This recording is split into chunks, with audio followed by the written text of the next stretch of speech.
ኢትዮጵያ የመከላከያ አቅሟን የምታጎለብተው ትናንሽ አቅም ይዘው ለሚሳሳቱ ኃይሎች ብዙ ጊዜ ሰጥተው እንዲያስቡ ለማስቻል እንደሆነ ጠቅላይ ሚኒስትር አብይ አህመድ ተናግረዋል። ጠቅላይ ሚኒስትሩ እነዚህን አቅሞች የምናጎለብተው ለመዋጋት አይደለም፣ ውጊያን ለማስቀረት ነው ብለዋል። አብይ ይህን ያሉት ስካይዊን ኤሮኖቲክስ ኢንዱስትሪ የተባለ የሰው አልባ አውሮፕላኖች ማምረቻ ቅዳሜ የካቲት 29 2017 በመረቁበት ወቅት በሰጡት ገለጻ ነው። ጠቅላይ ሚኒስትሩ ለወታደራዊ አገልግሎት የሚውሉ ምርቶችን በሚያመርቱ ፋብሪካዎች ተገኝተው ማብራሪያ ሲሰጡ በአንድ ሳምንት ውስጥ ለሁለተኛ ጊዜ ነው።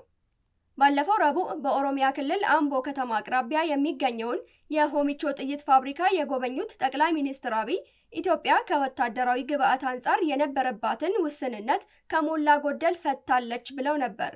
ጠቅላይ ሚኒስትሩ ለዚህ በማሳያነት የጠቀሱት ሀገሪቱ ጥይት ከመግዛት ወጥታ በሆሚቾ ፋብሪካ አምርታ ለሌሎች ሀገራት የምትሸጥ መሆኗን ነው። በሆሚቾ አሚዩኔሽን ኢንጂነሪንግ ኢንዱስትሪ ባለፉት 2 ዓመታት የተገነባው ፋብሪካ ለውጭ ሀገር ገበያ የሚቀርቡ ክላሽ፣ ስናይፐር፣ ብሬን፣ ዲሽቃ፣ ታንክና ሁሉንም አይነት መድፎች የማምረት አቅም ያለው መሆኑንም አብይ በወቅቱ ገልጸዋል። የጠቅላይ ሚኒስትሩ የፋብሪካ ጉብኝትም ሆነ ያቀረቡት ገለጻ ኢትዮጵያ ከኤርትራ ጋር ወደ ሌላ ዙር ጦርነት ለመግባት በዝግጅት ላይ ለመሆኗ ማሳያ አድርገው የቆጠሩ ወገኖች አሉ። ይህን አመለካከት የተረዱ የሚመስሉት ጠቅላይ ሚኒስትር አብይ በገለጻቸው እነዚህን አቅሞች የምናጎለብተው ለመዋጋት አይደለም፣ ውጊያን ለማስቀረት ነው። ትናንሽ አቅም ይዘው ለሚሳቱ ኃይሎች ብዙ ጊዜ እንዲያስቡ ለማስቻል ነው። ውጊያን ለማስቀረት ዲተር ለማድረግ ከፍተኛ አቅም ስላለው ነው። ሀገሪቱ ያስፋፋች የምትገኘው አቅም ጦርነት ቢያጋጥም እንኳን ለማሳጠር የሚያግዙ መሆናቸውን አብይ ተናግረዋል። ጦርነት አሳጥሮ ለመጨረስ በቂ ዝግጅት ያስፈልጋል ያሉት ጠቅላይ ሚኒስትሩ መዘጋጀት ካልቻለን ጦርነት በማንኛውም ጊዜ ሊያጋጥምና ሀገር ሊያፈርስ ይችላል። ጦርነት ለማስቀረት በቂ ዝግጅት ያስፈልጋል ሲሉም አጽንኦት ሰጥተዋል።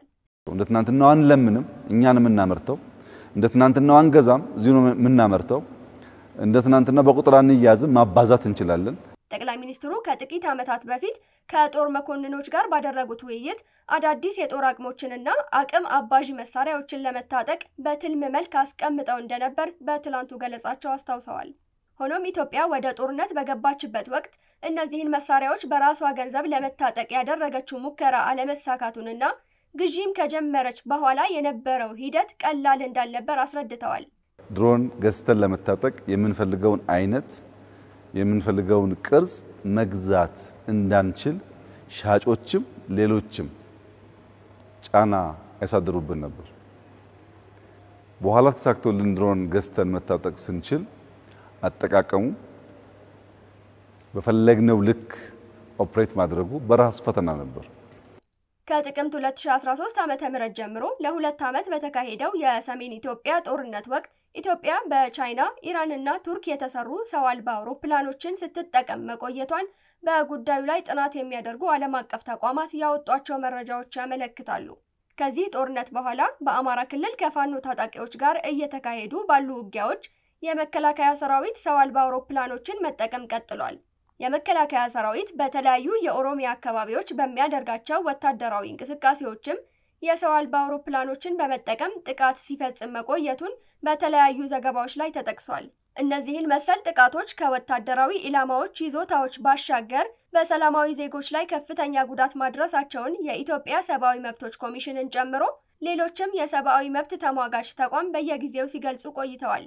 ጠቅላይ ሚኒስትር አብይ በትላንቱ ገለጻቸው የሰው አልባ አውሮፕላኖች ለማጥቃት ብቻ ሳይሆን የመረጃ አቅምን ለማሳደግና የጠላትን እንቅስቃሴ አስቀድመው አውቆ ለማክሸፍ እንደሚውሉ ገልጸዋል።